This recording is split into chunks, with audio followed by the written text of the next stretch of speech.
Assalamualaikum warahmatullahi wabarakatuh. Halo Bapak Ibu Guru Penggerak Angkatan 7, apa kabarnya semuanya? Mudah-mudahan selalu diberikan kesehatan. Pada kesempatan kali ini, saya akan memaparkan koneksi antar materi, kesimpulan dan refleksi modul 1.1. Adapun ini adalah tugas saya, yaitu tugas 1.1a.8. Dengan saya, Mustafa MPDI, calon guru penggerak Angkatan 7 Kabupaten Tulang Bawang dari SMP Negeri 2 Rawajitu Selatan. Dengan fasilitator saya, yaitu Bapak Bahiramsah SPD MM, dan pengajar praktek saya, yaitu Bapak Willy Angrian SPD. Nah, Bapak Ibu, di kesempatan kali ini saya akan merefleksikan diri saya melalui 3 pertanyaan. Apa yang saya percaya tentang murid dan pembelajaran di kelas sebelum Anda mempelajari modul 1.1? Pertanyaan yang kedua, apa yang berubah dari pemikiran atau perilaku Anda setelah mempelajari modul ini? Dan yang ketiga, apa yang dapat Anda segera lakukan atau terapkan lebih baik agar kelas Anda mencerminkan pemikiran Ki Hajar Dewantara. Yang pertama, apa yang saya percaya tentang murid dan pembelajaran di kelas sebelum mempelajari modul 1.1? Yang pertama, yaitu peran guru yang lebih dominan. Seringkali kita di kelas merasakan letih, capek untuk menjelaskan materi kita. Itu berarti peran kita itu lebih dominan daripada peserta didik. Yang kedua, peserta didik kurang aktif dan motivasi pembelajaran dalam proses pembelajaran. Di sini kita merasakan suasana kelas yang dingin, diam, dan setelah kita menjelaskan ke anak-anak, ketika kita memberikan sebuah pertanyaan, apakah ada anak yang belum jelas? Anak-anak itu seringkali diam. Nah, disinilah peran peserta didik yang dinyatakan kurang aktif dan kurang termotivasi dalam pembelajaran kita. Yang ketiga, yaitu tentang pencapaian materi dan KKM. Seringkali kita menjelaskan pelajaran itu mengejar pencapaian materi dan KKM. Seringkali kita lupa bahwa pembelajaran itu bukan hanya transfer ilmu pengetahuan saja, tetapi ada banyak hal yang lain sesuai dengan pemikiran Ki Hajar Dewantara. Yang keempat, siswa diharuskan tuntas. Nah, seringkali kita merasakan kegagalan jika anak-anak itu tidak tuntas dalam pembelajaran itu. Yang kelima, saya kurang memahami karakteristik siswa. Di sini peran karakteristik siswa ini bermacam-macam. Padahal ada siswa yang audio, ada yang visual atau kinestetik. Yang ketiga, yaitu suasana kelas itu, yang keenam, yaitu suasana kelas kita aman, tidak berisik, disiplin, dan lain sebagainya. Nah, itu yang saya rasakan sebelum mempelajari modul 1.1.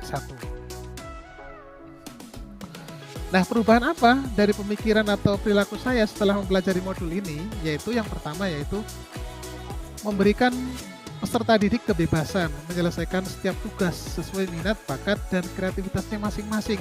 Seringkali anak bertanya, apa menyelesaikannya ditulis, direkam, atau divideokan? Nah, mungkin anak-anak itu ada yang sifatnya yaitu audio, ada yang sifatnya visual, ada yang bisa langsung menjelaskan tanpa harus dibuat sebuah video dan sebagainya. Ini diberikan kebebasan kepada anak-anak sehingga anak-anak bisa menyalurkan kreativitasnya masing-masing. Yang kedua,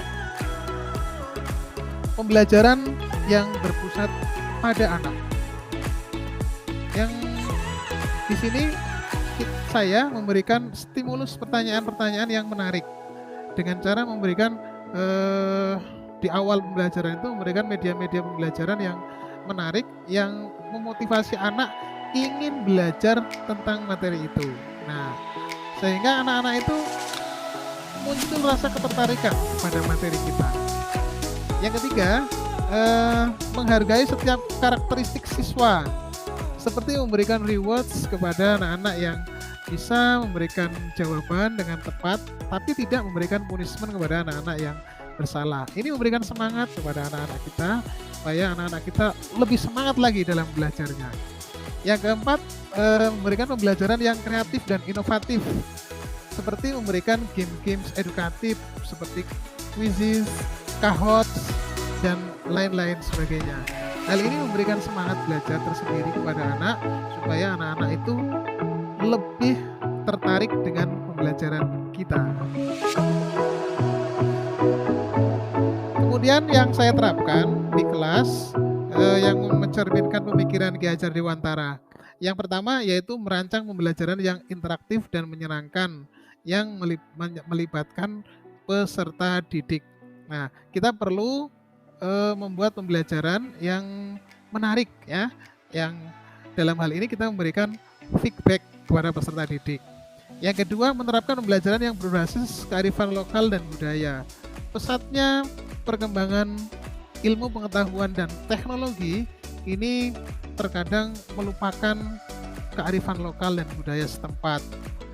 Maka hal ini penting sekali supaya anak-anak itu tidak kehilangan nilai-nilai budaya. Kita bisa menerapkan materi kita yang berkaitan dengan kehidupan sehari-hari mereka dalam kelompok kita. Sebelumnya kita sudah mengangkat tradisi yaitu meput lesung, karena di Provinsi Lampung ini ada tradisi yang namanya meput langsung.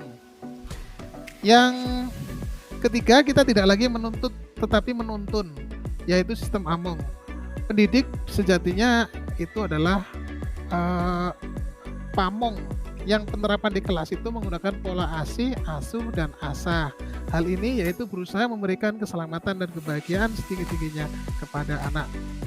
Yang keempat, yaitu pembelajaran yang sesuai dengan kodrat alam dan kodrat zaman. Sejatinya anak itu kodratnya senang bermain. Jadi kita harus pandai membuat pembelajaran yang membuat anak menjadi bahagia dengan menyelipkan permainan-permainan anak. Kemudian kesimpulannya adalah banyak hal dasar pemikiran Bapak Ki Hajar Dewantara yang sangat baik dan perlu diterapkan di kelas, seperti halnya anak yang terlahir bukan seperti kertas yang kosong, tetapi memiliki garis yang samar-samar. Tinggal kita menuntun garis tipis itu menjadi garis yang jelas. Kemudian pendidikan itu bukan hanya sekedar menyalurkan ilmu, tetapi kita juga menjadi suri teladan menuju profil belajar Pancasila. Seperti yang disampaikan oleh Ki Hajar Dewantara, pendidikan itu sejatinya adalah memuliakan anak. Baik, terima kasih Bapak Ibu Guru yang sudah mengikuti paparan saya dari awal hingga akhir. Jika ada kekurangannya saya mohon maaf. Salam bahagia, salam belajar, guru bergerak, Indonesia maju. Assalamualaikum.